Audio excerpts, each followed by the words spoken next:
বলবো ইনশাআল্লাহ, আমার তৌফিক ইল্লা বিল্লাহ। আমরা কোন দিকে না যেয়ে সরাসরি আমরা কোরআন থেকে কথা শুরু করি। আল্লাহ রাব্বুল আলামিন বলেন, ইয়া আইয়ুহাল্লাযীনা আমানু লা তুলহিকুম আমওয়ালুকুম ওয়ালা আওলাদুকুম আন যিকরিল্লাহ। আল্লাহু আকবার। মুমিনদের জন্য জিকির হলো একটা ইবাদত। আল্লাহ রাব্বুল আলামিন এই জিকির শব্দটা সম্পর্কে কোরআনে কারীমের মধ্যে বহু আয়াত নাযিল করেছেন, বহু জায়গায় বহু শব্দ ব্যবহার করেছেন।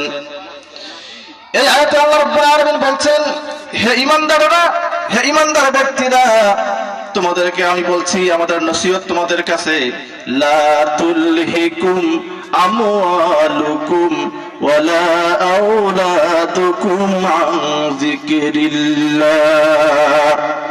হে ঈমানদারেরা, তোমাদের কাছে আমি আল্লাহর পক্ষ থেকে যেটা নসিহত, সেটা হলো দুইটা জিনিস যেন তোমাদেরকে আল্লাহর জিকির থেকে, আল্লাহর স্মরণ থেকে তোমাকে গাফেল করে না দেয়। দুইটা জিনিস, সেটা হলো, তার এক নম্বরটা হলো আমওয়ালুকুম, সেটা হলো তোমার মাল, তোমার সম্পদ। আর একটা হলো আওলাদুকুম, তোমার সন্তানাদি, তোমার সন্তান সন্ততি।